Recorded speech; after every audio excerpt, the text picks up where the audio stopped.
Hi, this is Sherry Veronica, and again, there's talk of Ketanji Brown Jackson. She is the Harvard-educated judge.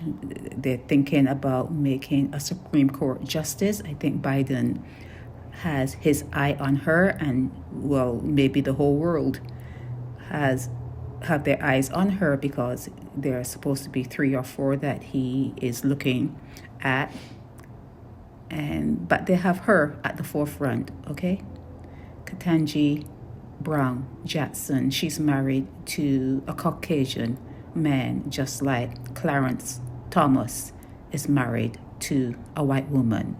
Now, when you hear that someone is Harvard educated, you have to think that maybe they're a little bit whitewashed if they're black.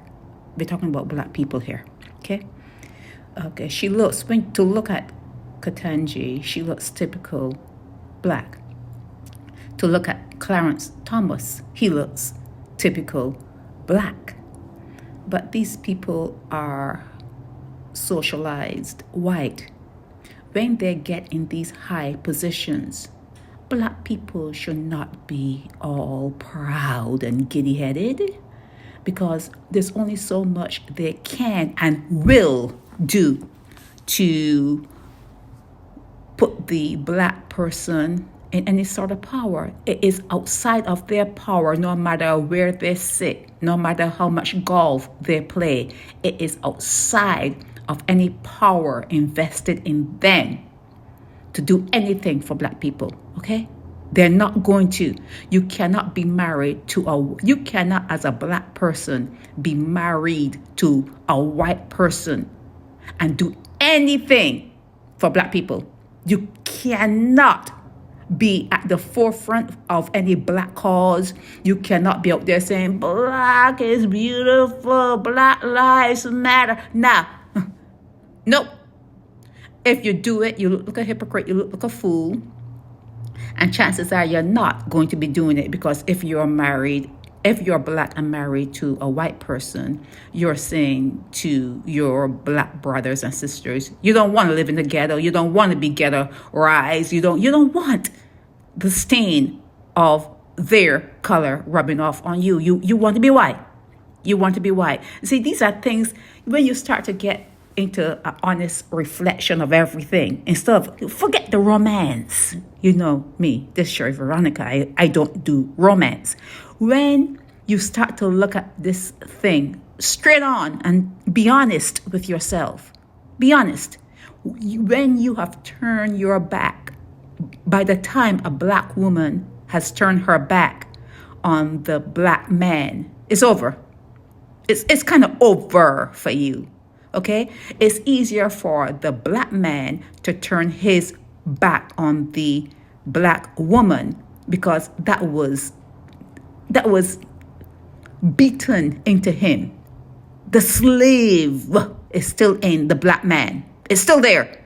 Just talking. It's just me and you. Just imagine that I'm next to you, under a tree, and we're just talking.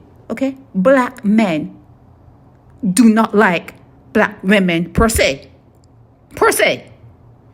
They will say, oh, that pussy was good. Yeah, that's the way, that's about it. Or if the woman can break off some money, so you can buy gas or whatever, pay some bills. Yeah, but you don't really like black women. So when a black man marries a white woman, it's expected, especially when they start to make a little money and go to those expensive schools. It's expected.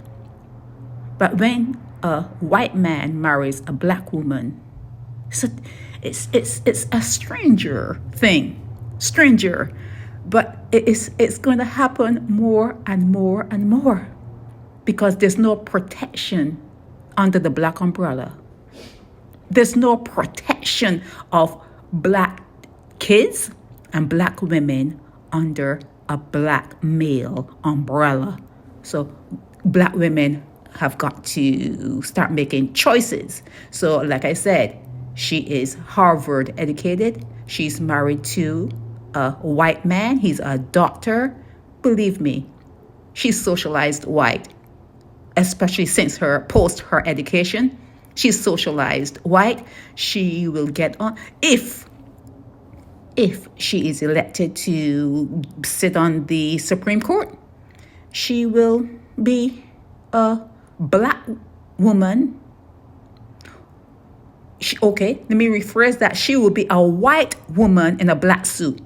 She will be a white woman, but her skin, and when you look at her, you're thinking you're seeing a black female, a black woman. She's just a white woman in a black suit. That's all you're going to have on the Supreme Court. All white people.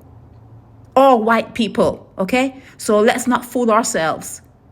If any strides black people make in this world, it has to be at the grassroots level. It has got to be at the grassroots level. No one is coming to save you. You have to save yourselves. You're going to have to save yourself. And the higher education, the more money some black people are making, they're not going to look back on you. They don't want to come and live in your neighborhoods. They don't want to live in the ghetto. They don't want to live next to you. They don't even want to shop in the same supermarket you pull up and go into. They're afraid of you. They will become afraid of you. I'm afraid of the young ones, the young black boys that walk around making a whole lot of noise. You avoid them. If you see them, you don't even get out of your vehicle. You just close the door, lock the doors, and you pull out and say, okay, I'll drive another mile or so and go to a white area and get what I need. It's a fact. It's a fact. And who made it that way? Who made it that way? You did. You did. You are not protecting us. Black men are not protecting black females. They're not protecting their kids. They occupy and prop up the prison system. I don't have to go into it. I don't have to go into it. You know what's happening? You know how you treat your women, don't you? You know how you treat your women, don't you? You know the lies. You know everything. You know what you take to them when they're thinking that they're in a relationship and everything's copacetic. You know what you do. So it's not for me to stand here or sit here under this tree and talk to you about yourself. You know what you are. You know what you are. Okay? But this lady, if she goes and takes that position, she will. If she gets it, she's going to take it. It's a white woman in a black suit. We have Kamala, that's what they call her, the vice president of the United States. She's married to a white man, okay? That's a white woman in a black suit, okay? That's all we're going to get. Our heroes, black heroes, are given to us from the white man, okay? You're not, as a black man, as a black male, as a dark suited person that have a doggy, a penis, you are not saying anything in the world. The majority of you are not saying anything in this world. And if you want to, it has to be from the grass. You have to plan that from the beginning, because you don't even have a structure. You have nothing. You have to plan that from the beginning. Start the kids that you're birthing. Start really giving them good education. And you have to start it from the big at grassroots level. You're not in any competition. There's no competition. In fact, the only time you scare the white man is the white man thinking, why don't they strike back? Why don't they stab us? Why don't they shoot us when that's the only fear the white man has of you.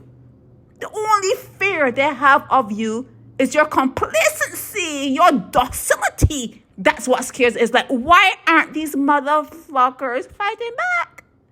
Sherry Veronica.